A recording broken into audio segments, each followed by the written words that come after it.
और सबसे पहले काउंटडाउन 29 डेज टू गो। 29 दिन बाकी हैं फील्ड मार्शल आसिम मुनीर की दूसरी रिटायरमेंट और मुल्क में नए आर्मी चीफ के आने में। अब चलते हैं आज की अहम खबरों की तरफ, लेकिन पहली स्टोरी तो जरा थोड़ी सी अमूमी किस्म की रखेंगे। यह आपसे वादा है कि जो दूसरी स्टोरी आज की व्लॉग की होगी वो बहुत ही इंटरेस्टिंग है। आप सबके नहीं तो आप में से बहुत सारों के एक हीरो हैं जिन्हें आईएसआई ने बुरी तरह फंसा दिया है, बल्कि उनका नकाब उतार दिया है। वो बीच बाजार जो है वो रगड़े गए हैं। उनकी स्टोरी आपके सामने रखेंगे। वो मुहावरा है ना कि मजा ना आए तो पैसे वापस। तो ये अहम व्लॉग है, पूरा सुनिएगा। पहली जरा हम आपको स्टोरी देते हैं मरियम साहबा से रिलेटेड, लेकिन दूसरी स्टोरी बहुत ही इंटरेस्टिंग होगी। पहली स्टोरी, मरियम नवाज साहबा ने एक खुफिया मीटिंग की है। आपको पता है कि जब अफवाह होती है, सुनी सुनाई खबर होती है, तो मैं बताता हूं यह खबर मुसद्दका है, इसके मैं पूरी तरह से पीछे खड़ा हूं। अगर पंजाब गवर्नमेंट इसको डिसोन करे तो फिर हम मजीद तफसीलात भी दे देंगे। मरियम नवाज साहबा ने एक खुफिया मीटिंग की, जिस मीटिंग के अंदर राणा सनाउल्लाह भी मौजूद थे और तलाल चौधरी भी मौजूद थे। आपको पता है कि हाल ही में 9 मई के झूठे केसेस में पाकिस्तान तहरीक इंसाफ को जाली सजाएं दी गई और उन सजाओं की वजह से जो उनकी सीटें खाली हुई, वहां पर अब नून लीग के लोगों को लूटमार करने की इजाजत है। तो जिमनी इलेक्शन के सिलसिले में एक मीटिंग की, उसमें राणा सनाउल्लाह के दामाद लड़ रहे हैं इलेक्शन, उनमें से एक सीट पर तलाल चौधरी साहब के भाई एक सीट पर इलेक्शन लड़ रहे हैं। इनको भी उस मीटिंग में बिठाया गया, ब्यूरोक्रेसी को बुलाया गया और बिठाया गया, और उन सबको यह कहा गया कि जो ये मांगे, जो ये करने को कहें, हर तरह से सरकारी मशीनरी इस्तेमाल करनी है और इन्हें हर सूरत जितवाना है। ये मरियम साहबा के वाजे अहकामात थे। जाहिर है इस पर वैसे तो आर्टिकल 6 लगता है, लेकिन आजकल तो कोई पूछने वाला नहीं है। तो इस मीटिंग में अब राणा सनाउल्लाह भी बैठे थे, तलाल चौधरी भी बैठे थे। मरियम साहबा ने इंस्ट्रक्शंस दे दी। फैसलाबाद की मैं सीटों की बात बता रहा हूं, वैसे तो डेंटोनिक साहब के भी भाई लड़ रहे हैं, बहुत सारे लोग लड़ रहे हैं, हर जगह पर धांधली होगी, लेकिन ये जो सेगमेंट ऑफ मीटिंग था ये खुसूसी तौर पर फैसलाबाद से रिलेटेड था। और आप ऐसे ही समझिए कि जैसे मीटिंग में मैं खुद ही बैठा था। मतलब ये कि जिन अफसरान को डायरेक्शन दी है उनमें से किसी एक ने, उनका नाम तो हम नहीं ले सकते जाहिर है, उन्होंने दस्त बदस्त हमें ये इंफॉर्मेशन पहुंचाई और बताया है कि इस तरह के अहकामात है, बताइए बंदा करे तो क्या करे। अच्छा, ये खबर तो हो गई, लेकिन जाहिर है अगर फ्री एंड फेयर इलेक्शन हो तो फिर तो पता ही आपको कि इनकी जमानतें जब्त हो जाएं। अब तो अगर इलेक्शन बहुत कांटे का मुकाबला तो होगा, लेकिन उसके बावजूद इन्होंने फॉर्म 47 ही तो जारी करना है। पाकिस्तान तहरीक इंसाफ ने तो आगे से खड़े होने से भी इनकार कर दिया, लेकिन फिर भी ये इतने डरे हुए हैं कि ब्यूरोक्रेसी को उसमें इस्तेमाल कर रहे हैं कि कोई आज़ाद उम्मीदवार ही ना कहीं जीत जाए, क्योंकि अवाम इनसे इतनी मुतनफर है।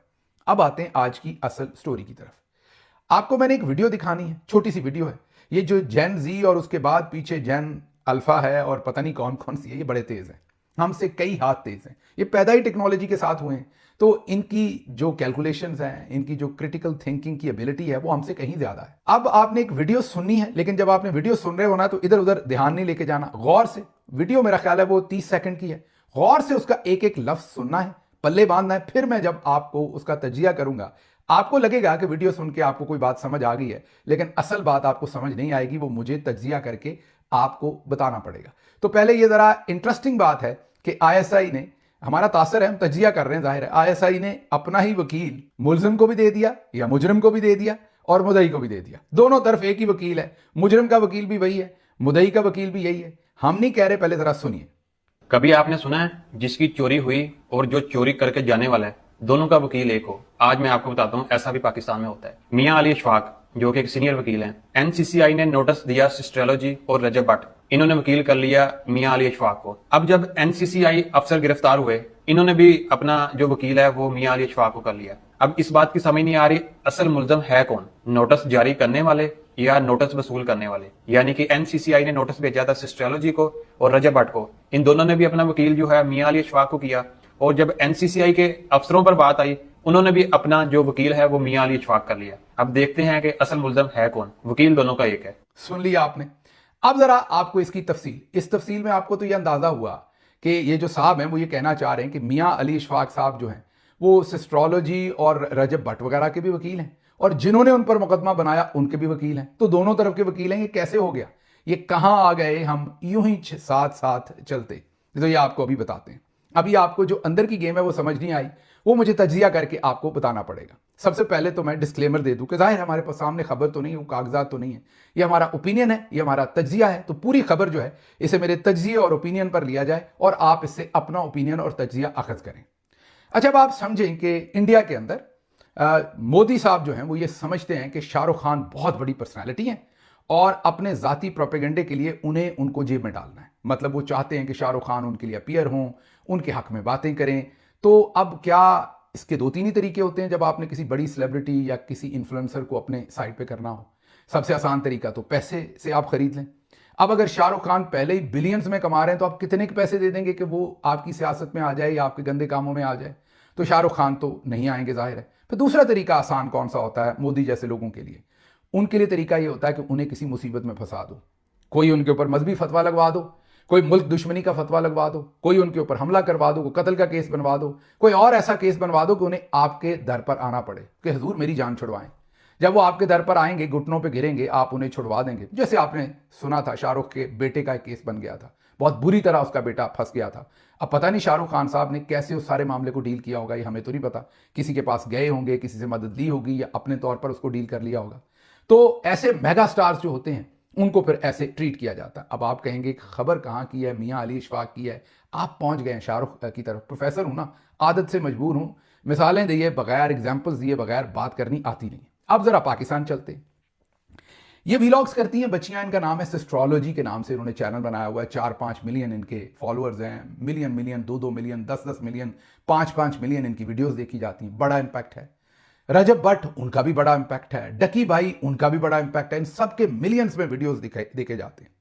अब जाहिर है हमारी आईएसआई चाहेगी कि जैसे बड़ी बड़ी फिल्म स्टार्स आप देख लें, कोई भी फिल्म स्टार देख लें, कोई भी ड्रामा स्टार देख लें, वो सारे उन्हीं के साथ खड़े हैं। अक्सर आपको उनके अवार्ड शोज पे भी नजर आएंगे बहुत सारे ऐसे काम। और अवार्ड शोज नहीं तो आपको 6 सितंबर और दूसरी जगहों पर वो आपको कंपेयरिंग करते भी नजर आएंगे, आपको आईएसपीआर के ड्रामे करते भी नजर आएंगे। तो वो आईएसपीआर की पॉकेट में होते हैं। बड़े बिजनेसमैन, बड़े वकील, बड़े जज, बड़े क्रिकेटर, बड़े आर्टिस्ट, सब कुछ अपनी जेब में।